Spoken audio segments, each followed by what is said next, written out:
चलिए ध्यान देते हैं यहाँ पे इलेक्ट्रिक लाइन्स ऑफ फोर्सेस। देखते हैं इस टॉपिक को पढ़ने से पहले आप क्या करोगे कि आप ध्यान रखोगे कि आपको जो ये टॉपिक पढ़ना है यहाँ पे चार्ज को और इलेक्ट्रिक फील्ड को, बस 2 पॉइंट समझना। इलेक्ट्रिक फील्ड को और अच्छे से आप बाद में समझ सकते हो। तो जो चार्ज होता है, चार्ज के बारे में आप लगभग डीप स्टडी कर लिया है, जो जितनी ज़रूरत है आपको। और चार्ज जो होता है वो कैसी क्वांटिटी है, देखो ध्यान रखना, चार्ज जो है आपका वो कैसी है, चार्ज स्केलर क्वांटिटी है और इलेक्ट्रिक फील्ड जो है वो वेक्टर क्वांटिटी है। ये 2 पॉइंट ध्यान रखना क्योंकि इसका यूज है इसमें, आगे आपको मिलेगा, ध्यान रखिएगा। चार्ज इज अ क्या, स्केलर क्वांटिटी, याद रखिएगा, स्केलर क्वांटिटी, ठीक है। ये चार्ज है स्केलर क्वांटिटी, एक स्केलर क्वांटिटी है। लेकिन हमारे पास जो इलेक्ट्रिक फील्ड है, हाँ जी, ये ध्यान रखिएगा, इलेक्ट्रिक फील्ड जो है वो कैसा है, वेक्टर क्वांटिटी है, याद रखना। ये दोनों पॉइंट याद रखोगे, इसका यूज है। चार्ज जो है हमारे पास वो क्या है, चार्ज स्केलर क्वांटिटी है और इलेक्ट्रिक फील्ड वेक्टर क्वांटिटी। ये ध्यान रखना तो आप समझ पाओगे किसको अच्छे से, इलेक्ट्रिक लाइन्स ऑफ फोर्सेस को, ठीक है। इसको हम लोग देखते हैं। अब ध्यान देना कि अब जो पॉइंट है उसको आपको मेंशन करना है, थोड़ा फास्ट लिखोगे आप लोग। इसमें हम पहला पॉइंट लिखते हैं यहाँ पे, जो इलेक्ट्रिक लाइन्स ऑफ फोर्सेस हैं, जो इलेक्ट्रिक लाइन्स ऑफ फोर्सेस हैं, ये एक तरह का हाइपोथेटिकल, मतलब हाइपोथेसिस है बस। ये हाइपोथेटिकल लाइन्स होती हैं जो इमेजिनरी है। और ध्यान रखना कि ये ऐसी लाइन है जिस पे टेस्ट चार्ज जो क्या करता है, फ्रीली मूव करता है। ये बात को समझना जरूरी है, ठीक है ना। आप लिखोगे क्या,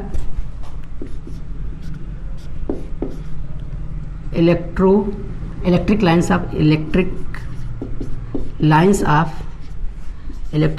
ऑफ फोर्सेस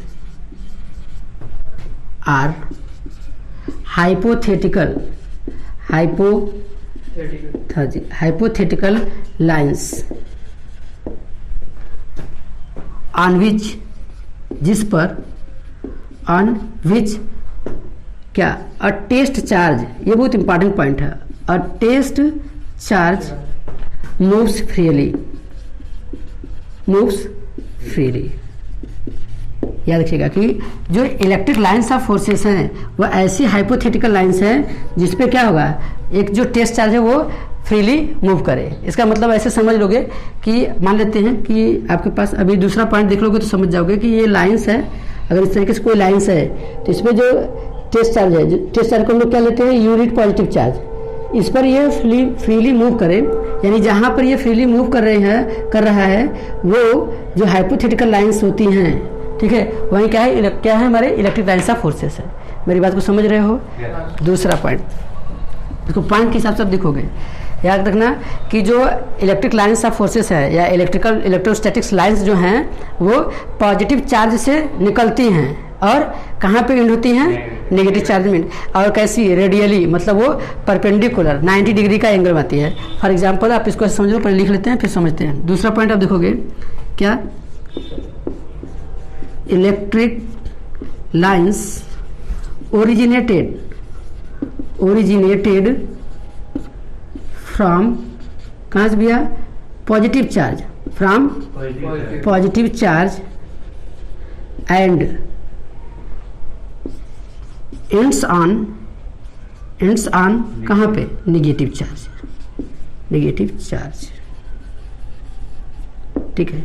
कैसे, हाँ जी, ये बोलना जरूरी है, रेडियली, यानी आप ऐसे समझ लोगे। इमेजिन के लिए आप देखोगे, ये हमारे पास क्या है, एक चार्ज है, प्लस क्यू चार्ज है, और हमारे पास यहाँ पर एक जो है वो क्या है, माइनस क्यू चार्ज है। 2 चार्ज है। तो यहाँ से जो निकलने वाली इलेक्ट्रिक लाइन्स ऑफ फोर्सेस हैं, ये यहाँ से कहाँ पर होंगी, ओरिजिनेट करेंगे, बाहर निकलेंगी, बाहर निकाल रहे हैं हम लोग।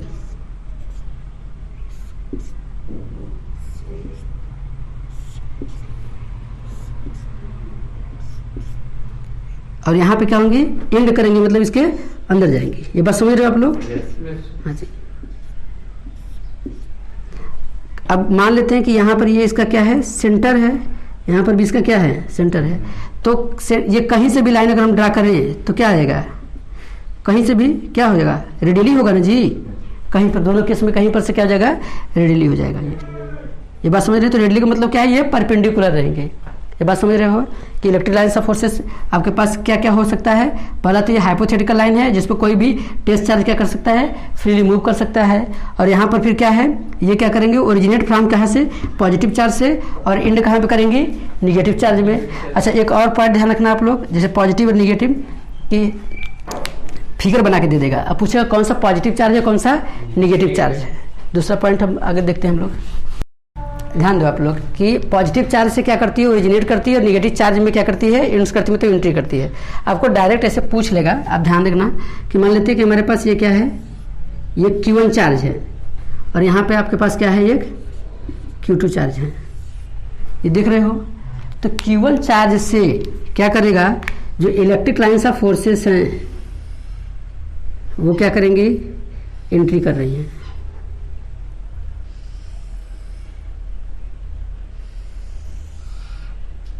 अच्छा, ये स्ट्रेट लाइन भी हो सकती है और कर्व भी हो सकती है, ये भी ध्यान रखिएगा।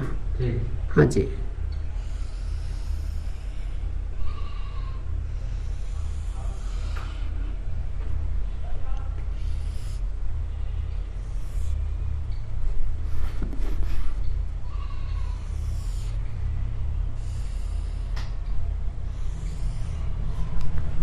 ध्यान देना, कुछ पॉइंट्स है उसको ध्यान देना यहीं पे।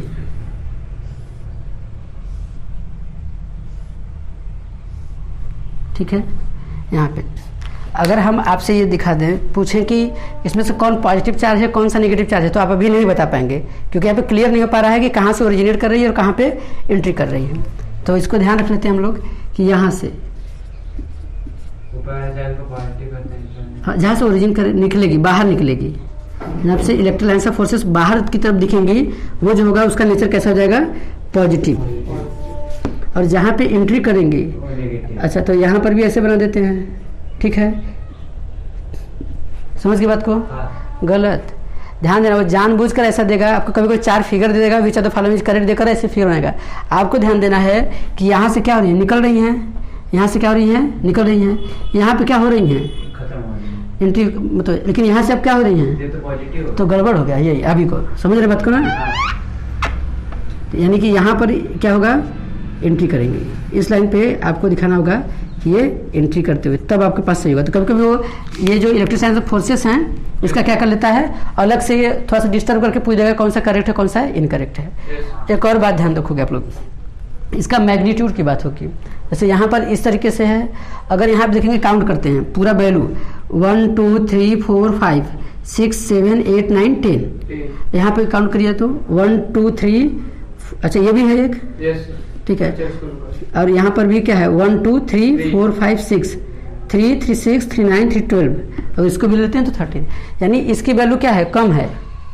यानी आप कहोगे कि मॉड ऑफ Q1 ये क्या है, is less than mod of Q2। Magnitude की बात हो रही है, मैग्नीट्यूड मतलब मॉड समझ रहे हो, यानी कि Q2 का जो मैग्नीट्यूड है वो Q1 से क्या है, ज़्यादा है। ये बात को समझ रहे हो, यहाँ पे समझ लिए हो। तो इस टाइप से अगर आएगा तो आप एक और ध्यान रखना कि जहाँ पर क्या होगा, इलेक्ट्रिक लाइन्स ऑफ फोर्सेस जहाँ पे ज़्यादा होंगी, ठीक है, वहाँ पर क्या होगी, जो इलेक्ट्रिक फील्ड है वो ज़्यादा होगा, मोर डेंसर हो जाएगा। ये समझ जाओगे? तो जैसे यहाँ पे इलेक्ट्रिक फील्ड, अगर मतलब मैं एक ड्रा कर देना हूँ समझने के लिए, आपको ये भी ध्यान रखना है। इस तरीके से भी मान लेते हैं कि हमारे पास नॉन यूनिफॉर्म इलेक्ट्रिक फील्ड है, ठीक है, इस तरीके से है यहाँ पे, और एक पॉइंट हमारे पास यहाँ पर है, यहाँ पे एक पॉइंट है, पॉइंट ए, और यहाँ पे एक पॉइंट है हमारे पास, क्या है, पॉइंट बी। तो आपसे पूछा जाएगा कि इस फिगर के हिसाब से कहाँ पे जो इलेक्ट्रिक फील्ड की इंटेंसिटी है वो मैक्सिमम या ज़्यादा है, ए पे। क्यों? बिकॉज यहाँ पर क्या है, कम ही जगह में ज़्यादा इलेक्ट्रिक लाइन्स ऑफ फोर्सेस दिख रही हैं, यहाँ पे कम हो रही है। ठीक है, तो यानी यहाँ पे इसको क्या लिख दोगे आप, E A is greater than E B. कैसे, अगर कहीं फिगर वगैरह में दिया है तो आप कैसे चेक करोगे, एक सर्टेन क्या करेंगे, एक एरिया ड्रा करते हैं, सर्कल ड्रा करते हैं, और उतना ही यहाँ पर भी। तो यहाँ पे देखेंगे कि इतने में 1 2 3 4 5 6 मतलब 5 इतने ज़्यादा काटे हैं, यहाँ पर 1 या 2 ही मिले हैं, यानी कि lines of forces he decide करेंगे इलेक्ट्रिक फील्ड की इंटेंसिटी को। बात समझ रहे हैं? इस टाइप से एक आप ध्यान रखना, इस टाइप से आपको एक और क्वेश्चन से दिखाया जा रहा है तो आपको समझ में आ जाएगा कि क्या होगा ये ध्यान रखना आप लोग। अगर इस तरीके से फिगर है आपके पास, यहाँ पे एक पॉइंट यहाँ पर है, ये पॉइंट हमारे पास जो है वो पॉइंट ए है। यहाँ पर देखोगे यहाँ पर क्या है, पॉइंट बी है, यहाँ पे पॉइंट बी है, और यहाँ पे पॉइंट क्या है, हाँ एक और बना दो और थोड़ा सा आपको हेल्प हो जाएगा।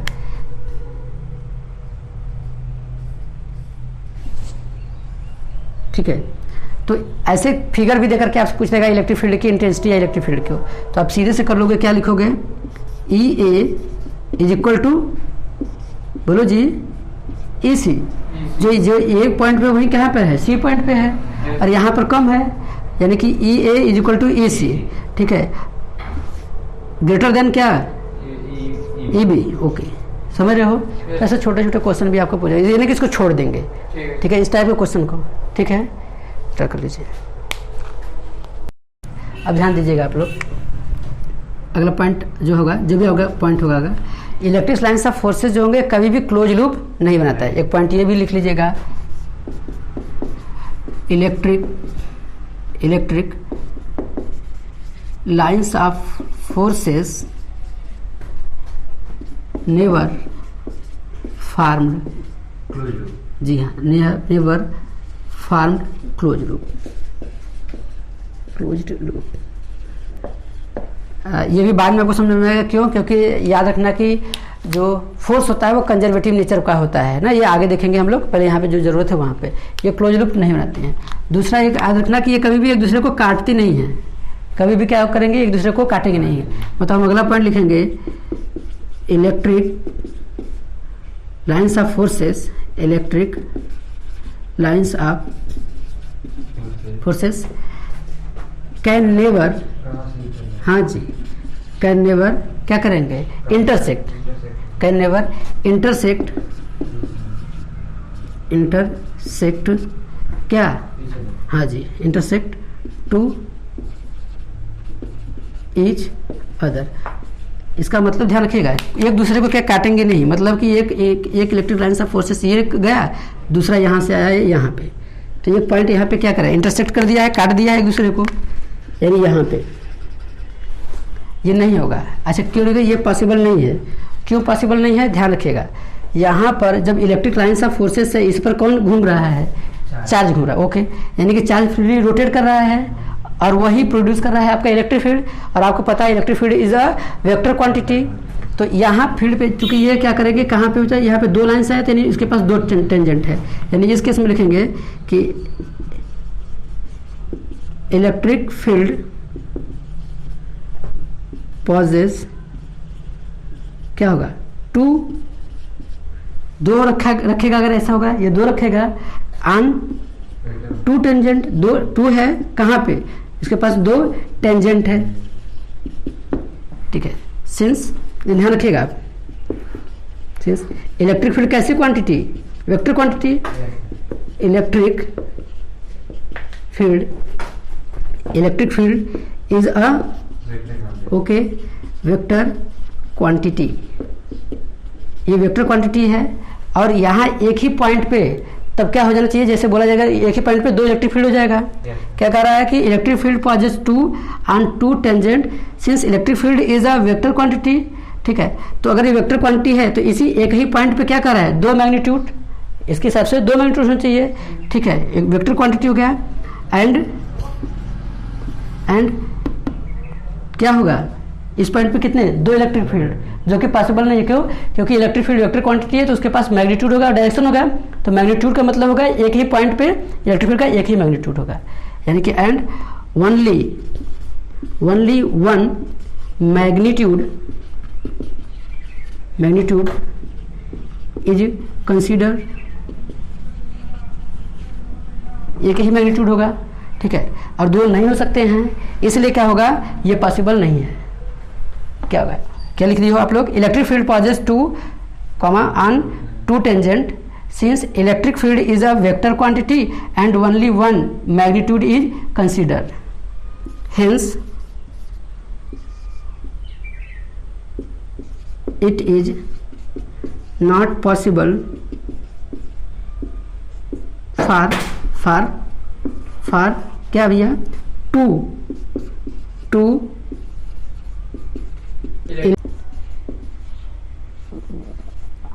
On a single point, on a single point, ये ध्यान रखिएगा, ये इंपॉर्टेंट लाइन है। ठीक है, समझ रहे हो कि नहीं आप लोग? ये भी ध्यान रखिएगा, ये आपसे पूछ लेगा क्योंकि यहाँ पर क्या होगा, चार्ज मूव कर रहा है, टेंजेंट पे ये होगा। ये बात समझ आ रही है? नेक्स्ट देखते हैं, ध्यान देते हैं, एक पॉइंट और लिखेंगे।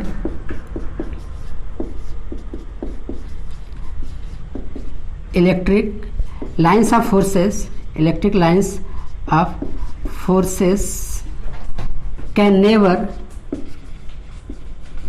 पेनिट्रेट किसको? मेटालिक जो सरफेस होता है, कैन नेवर पेनिट्रेट मेटालिक क्या surface and perpendicular to it and perpendicular to it, perpendicular to it. इसका मतलब ये ध्यान रखोगे आप लोग कि क्या है, ये मान लेते हैं कि हमारे पास कोई एक मेटालिक सरफेस है, कोई मेटालिक सरफेस है, यहाँ ध्यान रखिएगा। अगर हम लोग यहाँ से इस तरीके से बोलें कि इलेक्ट्रिक लाइन्स ऑफ फोर्सेस जो हैं, तो वो क्या कर रही हैं, यहाँ से जाएंगे लेकिन क्या है, अंदर नहीं जाएंगे, ये इसको क्या करेंगे, पेनिट्रेट नहीं करेंगे। ये ध्यान रखिएगा आप लोग, बात समझ रहे हो? हाँ जी, ये क्या करेंगे, पेनिट्रेट नहीं करेंगे इसको।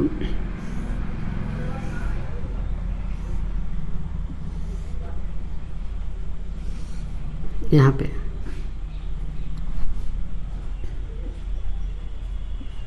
यानी कि इसके अंदर नहीं जा रही हैं, बस सरफेस होके जा रही हैं, और ये परपेंडिकुलरली होते हैं, यानी यहाँ पर ए की वैल्यू कितनी हो जाएगी, 0। ये ध्यान रखना, क्योंकि इसे फिगर दे करके भी आपसे पूछता रहता है, इसको ध्यान रखना आप लोग। यानी कि और ये परपेंडिकुलर रहेंगे, इस सरफेस के अंदर नहीं जाएंगे।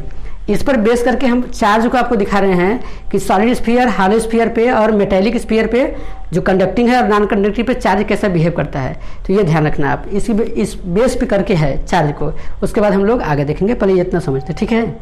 चलिए नोट देखना, यहाँ पे आप लोग चार्ज को दोगे, इन सबको जो चार्ज देंगे तो क्या क्या बिहेवियर शो कर सकते हैं, ध्यान रखना। इसलिए कि आगे चल के इसका इलेक्ट्रिक फील्ड और पोटेंशियल का क्या पूछेगा, वैल्यू पूछेगा और ग्राफ भी पूछेगा, तो ध्यान रखना। इसका ग्राफिकल रिप्रेजेंटेशन के लिए पहले आपको समझ आना चाहिए कि किसी भी स्फीयर को हम दे रहे हैं, चाहे वो कंडक्टिंग हो चाहे नॉन कंडक्टिंग हो, तो कैसा बिहेवियर दिखाएगा। ठीक है, तो मान लेते हैं कि यहाँ पर क्यू चार्ज दिया गया है, इसको भी क्या कर दिया गया, क्यू चार्ज दिया गया, लो भैया प्लस क्यू चार्ज, इसको भी क्या किया गया है, प्लस क्यू चार्ज दिया गया है, तीनों। बस हमको ध्यान रखना है कि ये दोनों को, इन दोनों को हम लोग बना देते हैं सॉलिड स्फीयर।